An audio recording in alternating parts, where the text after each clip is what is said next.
Good evening, class. I'm Dr. Chetna Gupta Pasine, and now we will talk about C4 pathway. So, photosynthesis का ये एक cycle है C4 pathway, hatch and slack cycle भी कहा जाता है।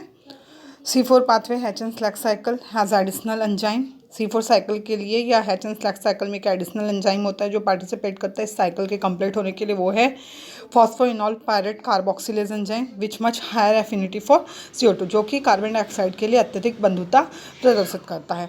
Oxalo acetate इस 4 carbon sugar formed during CO2 Uptake. Carbon dioxide Uptake के समय 4 कार्बन सुगर का फॉर्मेशन होता है जो है ऑक्सिलो एसिटिक एसिड, या उसको ऑक्सिलो एसिटेट भी आप कह सकते हैं। रुबिस्को एंजाइम का फुल फॉर्म है ribulose bisphosphate carboxylase enzyme. Rubisco concentrated in bundle sheath cells. Rubisco enzyme जो होता है बंडल सिस सेल्स में कंसंट्रेटेड रहता है। Where oxaloacetic acid delivers CO2, जहाँ पर ऑक्सिलो एसिटिक एसिड जो होता है वो CO2 को डिलीवर करने का कार्य करता है। Photo respiration limited because CO2 oxygen ratio is much higher inside bundle sheath cells than in C3 cycle के कंपैरिजन में C4 साइकिल में फोटो रेस्पिरेशन जो होता है लिमिटेड होता है, क्योंकि यहाँ पर कार्बन डाइऑक्साइड और ऑक्सीजन का जो अनुपात है वो बहुत ज़्यादा होता है। Less rubisco needed for photosynthesis means higher nitrogen use efficiency. C4 cycle में रुबिस्को की लिस्ट क्वांटिटी फोटोसिंथेसिस के लिए इंपॉर्टेंट होती है और नाइट्रोजन एफिशिएंसी यहाँ पर अधिक होती है। C4 साइकिल जो होता है वो 2 सेल्स में कंप्लीट होता है, mesophyll cells and bundle cells. Mesophyll cells and bundle cells को सेपरेट करने का कार्य कौन करता है? सेल वॉल करता है।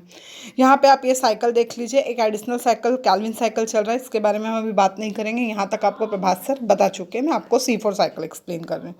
तो सबसे पहले आप देखेंगे मेसोफिल सेल्स में 3 कार्बन मॉलिक्यूल है पायरेट या पायरिक एसिड। ये 3 कार्बन मॉलिक्यूल पायरिक एसिड से क्या बनता है? Phosphoenol pyruvic acid. ये भी 3 कार्बन कंपाउंड है। क्या होता है? ATP जो होता है वो AMP में कन्वर्ट हो जाता है। 2 फॉस्फेट मॉलिक्यूल्स यहाँ से रिलीज होते हैं। वो फॉस्फेट मॉलिक्यूल्स जो है वो पायरिक एसिड के साथ में रिएक्ट करते हैं और बनाते हैं 3 carbon molecule phosphoenol pyruvic acid. फिर ये फॉस्फोइनॉल पायरिक एसिड कार्बोक्सिलेशन की क्रिया के द्वारा फॉस्फोइनॉल पायरेट कार्बोक्सिलेज एंजाइम के प्रेजेंस में 4 carbon molecule oxaloacetic acid का फॉर्मेशन करता है। फिर ये ऑक्सिलो एसिटिक एसिड मैलेट का फॉर्मेशन करता है। मैलेट या मैलिक एसिड ये भी 4 कार्बन मॉलिक्यूल है। इसके लिए NADPH जो है, ठीक है, यह NADPH अपने रिड्यूस्ड फॉर्म से अपने oxidise form NADP positive nicotinamide adenine dihydroxy phosphate hydrate जो है अपने oxidise form nicotinamide adenine dinucleotide phosphate में कन्वर्ट हो जाता है and 4 carbon molecule oxaloacetic acid से 4 कार्बन मॉलिक्यूल मैलिक एसिड का फॉर्मेशन होता है। देन ये मैलिक एसिड जो है वो क्या करता है? मेसोफिल सेल से बंडल सिस सेल्स में एंटर करता है।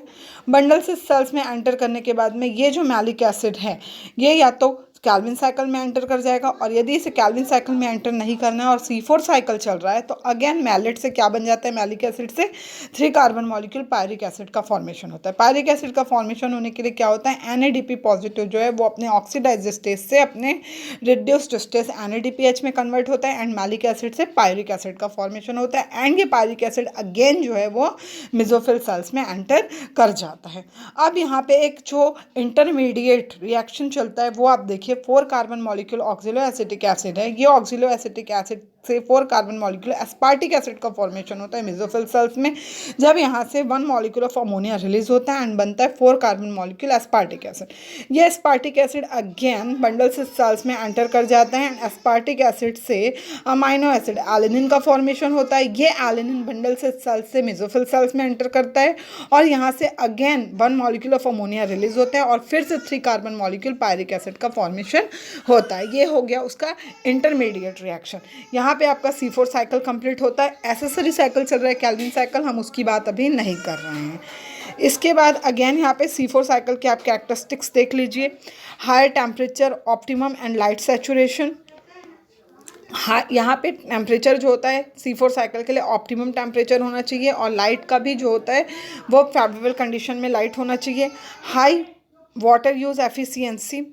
C4 जो प्लांट्स होते हैं उनमें वाटर यूज़ एफिशिएंसी अधिक होती है comparison to other plants because carbon gained per water lost. Carbon molecule क्या होता है? जितना वाटर मॉलिक्यूल ये क्या करेगा? गेन करेगा, उतना वाटर मॉलिक्यूल लॉस्ट होता है because stomata can be partially close, क्योंकि स्टोमेटा जो होते हैं वो पार्शियली क्लोज्ड होते हैं। Lower response to elevated CO2 CO2 elevation यहाँ पे कम होता है। Cost of C4 additional ATP is needed for phosphoenol pyruvate cycle.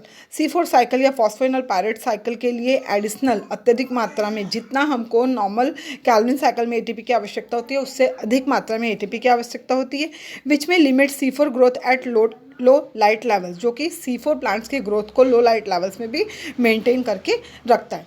2000 species in 18 families, half of all grasses which belongs to family Poaceae species warm season grasses। Total 200 species 18 families के हैं जिनमें C4 cycle पाया जाता है। Poaceae family के more than half grasses जो होते हैं उनमें C4 साइकिल पाया जाता है। यहाँ पर आपका C4 साइकिल कंप्लीट होता है। Thank you.